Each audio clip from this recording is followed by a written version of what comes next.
Ayez les sous votre site internet, les 3W Congo Millennium. Vous qui aimez les actualités, vous qui aimez Kinshasa, vous aimez la RDC, notre beau et cher pays.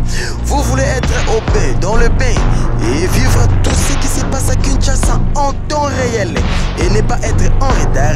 Congo Millennium a mis à votre disposition pas mal des émissions politiques, culturelles, musicales et pourquoi pas des émissions sportives avec sa grande équipe Congo Millennium, une église au milieu du village. Merci beaucoup Baché Bandeko Balandi à Congo Millennium, mais bien au salon on a direct internet. C'est toujours votre humble serviteur Bello Belkam, les défenseurs de leurs animateurs. Émission Nabino Star Millennium. Comme d'habitude, tu mets ça la bino et surtout ba figure ezali rare, bateau ba mesena ko ningisa, bateau ba ningisa, puis bateau ba marque histoire ya musique congolaise. Le lot to fouiller et na mystique a fourmi, to bimisili bino, les vieux Lidjo Kwempa. Ah yebi, les vieux Lidjo Kwempa, ensemble on a le vieux Lidjo Kwempa. Tokobeta nanu masolo momukie tokobana toujours na likambo ya liwa ya papa Wemba kolongwa liwa papa Wemba tokomeka kobeta masolo ya évolution ya musique congolaise selon yi ezokende ndenge nini pe na suka tokoluka koyeba yepe attaque une des grandes stars ya musique congolaise ba projet na yeza nini est-ce que via sundola biso kaka bilengi wana pesa biso atika biso kaka na posato via bulaka pe air moko kozongisela biso lisusu bilinguana et naquet directement sans plus tarder et pas y a mon vieux Lidjo Kwempa. Bonjour les grands artistes. Bonjour mon frère, bonjour. Oui papa Lidjo Kwempa, monde entier total est-ce que tout bana poto état de santé zanengeni? Correct. Donc état de santé zanan ou bien sauf que ceux qui ont une bonne mauvaise mine peut-être mais je suis au meilleur de ma santé bien nanga mutu babungu tulute nanga mutu baburun tute nanga mutu libumute bebinga depuis na 16 ans 17 ans 20 ans na yo kota na vie voilà musique voilà vraiment ma santé est meilleure. Oui le vieux Lidjo Kwempa moko pe ya ba ancien ya viva la musique moko ya bato ba mema mabanga ya mineno etonga viva la musique. Papa Lidjo Kwempa isala ki ndenge nini tongo yo kaka sangweli wa papa Wemba? Oui, ndenge pe na sali kaka wana émotion pour moi je crois pas, je crois à un poisson d'avril. Faut ça qui na mois d'avril là. Oui. Et je crois à ça, je crois non. Il faut que j'attende d'abord, il faut nazer là. Naïeba. Même batozo benga pour tout nanga, mais nazo kokate na kangi portable nanga. Pour vraiment non jamais de la vie. Et nazo c'est la kaka. Mon première chanson, première coup de fil. Bato à Paris, nazo comprendre. Joli li bato mo a benginga lui. Ndenge ni to mona makambo. Non, mais c'est pas vrai. Abino vérifier non parce que c'est Afrique numéro RT non RFI mutezolo ba makambo. Alors voilà, qui va annoncer la mort de papa en Côte d'Ivoire. Alors, je rappelle la vanne. Premier coup de fil, coup de fil. Alors, coup de fil dans le monde, ça va combo ya bateau, ya benga, ngate me bateau ngai. Tellement la monde que bon, na zeli kaka. Na zeli tina yoko zo copine moko, penza za rapproche, ya vivre. Ouais, il va tout ça. Alors, la zo boye, le col la suite. Il va pleurer, on va pleurer. Ah, tu as joué la nini. Tu es Kati. Après, la vanille comme un peu conscient. Nous n'avons pas 4, mais moi, nous n'avons pas 4. La ligne T, la ligne T. C'est un poisson d'avril et les gars, les premiers.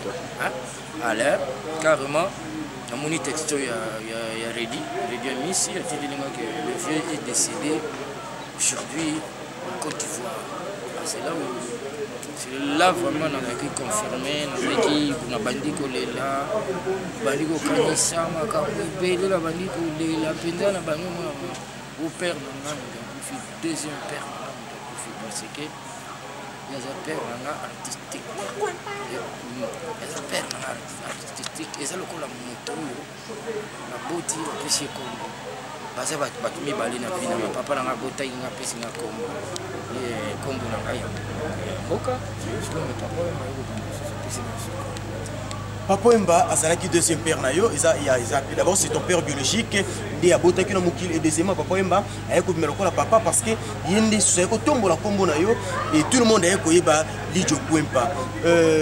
Pour ne plus tarder pour tout me répéter wana na ça Papa Wemba le vieux Lidjo Kwempa, Papa Wemba est déjà parti. Mais vive la musique, ils ont ndako yo umelaki ndako yo vandaki ndako salaki kombo pe makambo bili. Ozo kanisa nini pour l'avenir et vivre la musique? Maman Oyebi a venu à vivre la musique. Ils ont collé na vie na biso. Partout où on va, partout où on est, et partout là où on est quoi. Ils aura toujours va toi vivre. Bana papa oui. Le benga kabiso toujours ndenge. Alors nous sommes en télé sur cette question. Wana soki ego répondre kaka papa atikinda. Est-ce que ou bien tu es en Congo ou bien tu es moi parti na papa Kofi Lupango photo te kaka tei Lupango eza Lupango bateka ngo eza comme patrimoine national voire même côté na UNESCO parce que héros héros national ou bien héros sur scène. Si le balobi qui vive la musique, il faut continuer comme état orchestre. Papa Lidjo Kwempa ozo kanisa nini? Je sais nga bino ba mikolo bozonga botombo lelo kwango to botika kaka pa bandeko bazalaki pene ya papa tango akufaki. Non mais ils ont un problème que papa a na famille mobimba, tous na ba famille ebele. Famille atikali yango na normalement ils ont primé. Parce que bango tous ba biso ba simba le comment to simbi continuité ba petit peu ba ça la continuité nango malgré ba limité ba ça la continuité nango tibo moni ba accompagner papa na ba ki ko faire la mboka mopaya na ba petit wana on va pas dire totika bango pe ba ko ba teke bot bino to lingi binote to ça la katia mawa to mona niti ke il faut tout y en assez. Tout le monde dit que tu as dit suspendu. Il faut que tu aies assez de là.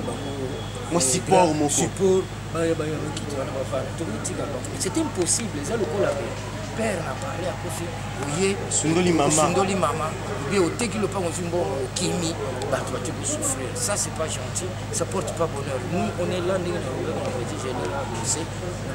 Il y a tout même là. Il y a des people. Bob Mansoir, Jules Mansoir, Alain Timbi. Quincy John là. Bisous tout. Ngai en fait personnellement même pas chef d'orchestre Tosha Senado. Bessala, tout écoute structure, wana ndengeza yango to regarder.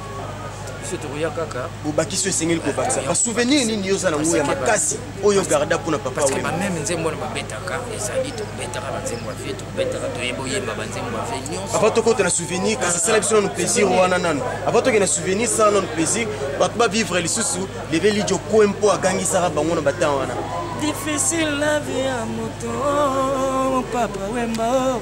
Sans qui totalaka yango lokola na télévision mbele tolingaki na biso kosekisa papa mbele tolingaki koevite liwa ya papa difficile la vie ya moto oh, papa Wemba oh. Sans qui totalaka yango lokola na télévision mbele tolingaki koevite liwa ya papa mbele tolingaki koevite maladie ya papa. Malheureusement que la mort est plus fort que nous, on ne sait pas quoi faire. Le vieux Lidjo Kwempa, pas souvenir ni no tikala nango, petit na yo tilelo, ya papa Wemba. Mais souvenir infinarotique alors c'était des souvenirs. Ngai déjà nga moko na souvenir. De talaka souvenir vivant. Ouais, talaka ka mutu a pesi yo kombo mususu. Kombo papa pesanga bino boye bien ote. Mais il y a pesinga kombo et comme identité na ngai dans le monde, par tout le monde.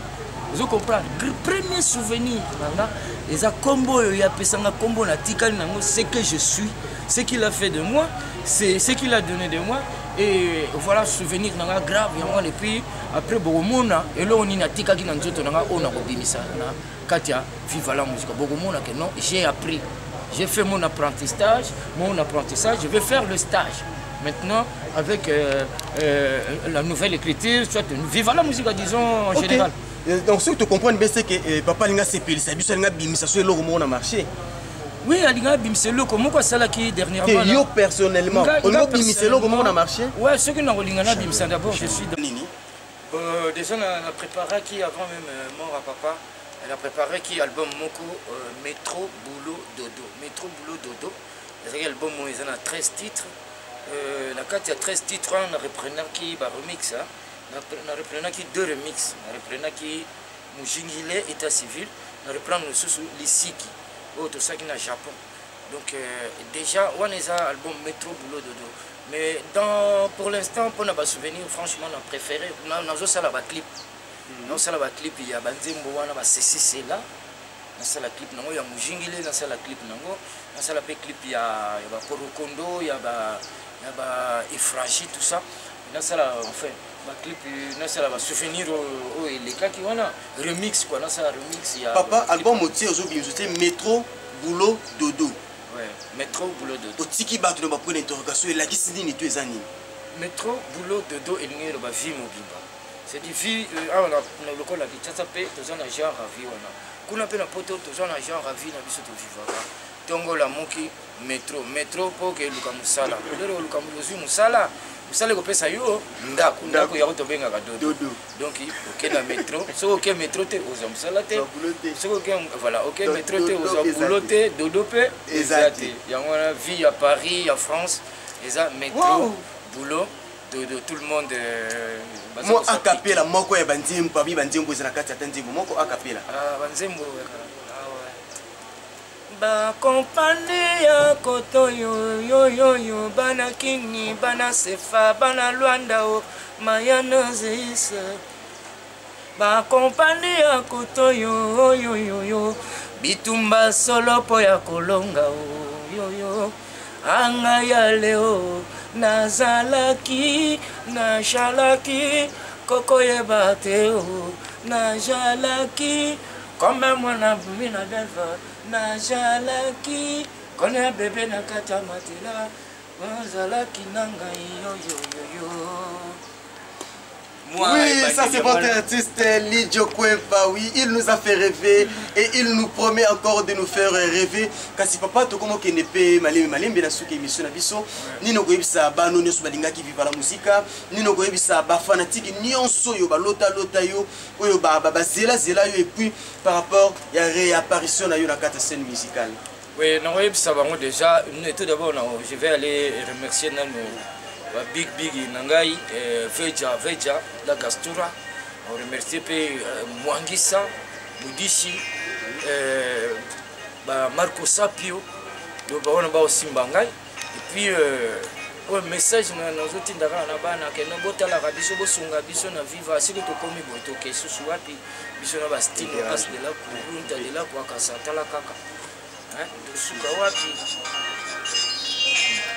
alors plaisir na ngungu ya ngai na remercier son excellence honorable Adolphe Muzitu oyo de temps en temps bossa na biso ba besiente na participation ya makambo belé ya Kester bomona ki ya papa pe yango yo fondation Fungumpa donc boss na ngai Tom Muzitu boss Patrick Muzitu donc bango de Patrick donc bango te trop courage bosimba biso ndenge bosimba nga déjà siko ekomi evimbi comme si on a as de la kurunta na ba tosha na ba benda sona na ba pompo ya ensemble donc ça c'était dit le bas qui vive c'était le coup faté OK mon papa ça la star papa c'est un créateur c'est comme il avait dit quoi comme le bas toujours Dieu créa l'homme à son image. Papa Wemba créa ses musiciens à son image. Papa ngana zo banga star bazana kati orchestre wa. Obangi na ngeza ka kiboye na kati masula viva bokuti bandeko baleki na bino bazana kati bakangi porte bolo banini.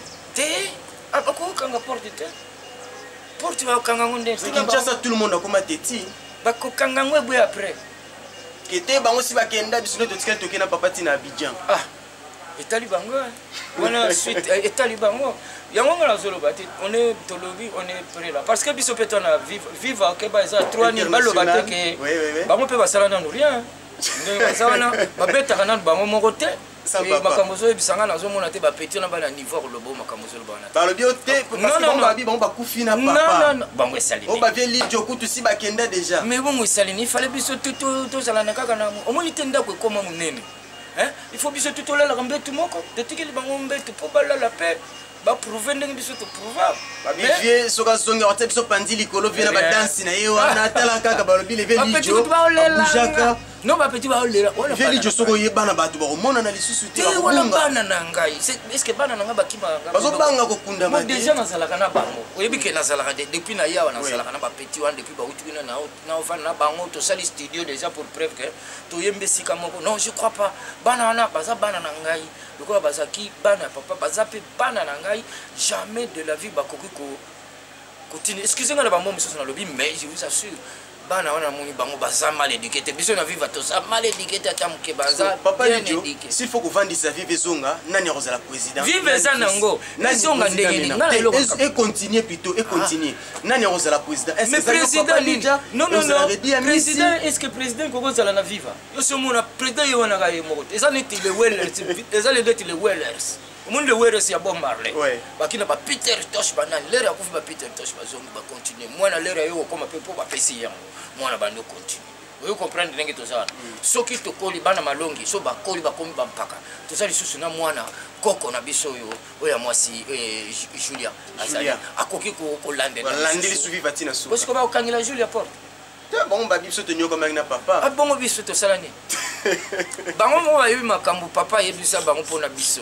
bayebi non baza bapeti moko baza sympa c'est non c'est mes fils baza sympa tosha déjà nga tosolana yaza mkolo na bango aza chef d'orchestre wana nouvelle écrite bango baza nouvelle écrite te baza mais ba Benderson baza bayambi bango te pompo mi yaki bayambi bon biso bayambi biso ça na biso te biso toza déjà cours de grand c'est-à-dire le bas et salama mais toza na secours toza net ba pompier on est là tout ça sous nini mot de la fin photo boucler biso na biso lelo tena kosenga na bango boti ko tia bango influence boti ko kosa bango parce que mwana soka za mwana il faut azoyekola nanu asali ba preuve te toyebi kaza capable ko sala ngo mais pas la capable pour asala ngo il faut tremplin donc mwana papa aloba yango donc mwana muki abeta mbunda akolope babina mais ba kolpona ba kolonde ba la kisaye yango OK voilà non na ba petit oya biso wa ba moloka stars wana obenga ngutu ba petite ba moloka stars ba kende kina Côte d'Ivoire baza ya biso pe ba moloka stars est-ce que ba ko changer biso kombo échanger. Merci beaucoup fidèles internautes de Congo Millennium, mais vous qui avez suivi cette émission Star Millennium encore et toujours présenté par votre blessé serviteur Bello Belkam le défenseur tu ambaki pour la bino moko ya ba grande star na kombo ya Lidio Kwempa notre papa notre grand papa notre grande star Oya Boujabiso. On a parlé na masolo Tobeti par rapport à Loa Papa Wemba, par rapport à Viva la musique à suite nangope par rapport à album na Yesika Zolinga Bimisa. Oui, comme d'hab, Mbotelo Sako na Basunga Kabiso. Là, je vais depuis l'Irlande, le gouverneur de l'Irlande. On l'appelle le vieux Julien Bouakanda Motema Mama Bijou Bouakanda. Oui, la première dame de l'Irlande. Et là, je vois encore les mannequins de l'Irlande. On l'appelle le vieux Dezingo Désiré Kiangebeni. Pourquoi ne pas saluer les Bundesmen? Oui, Babenga Kaye, les monuments allemands. Son nom, c'est Lévier. Oui, oui, on l'appelle Lévier Lynx Longelo de Bundese. Tout ce qui est en pona lelo, boutique à la malamu. Bye bye. Ayez les sous votre site internet, les 3W Congo Millennium. Vous qui aimez les actualités, vous qui aimez Kinshasa, vous aimez la RDC, notre beau et cher pays. Vous voulez être au bain, dans le bain, et vivre tout ce qui se passe à Kinshasa en temps réel, et ne pas être en retard. Congo Millennium a mis à votre disposition pas mal des émissions politiques, culturelles, musicales et pourquoi pas des émissions sportives avec sa grande équipe Congo Millennium, une église au milieu du village.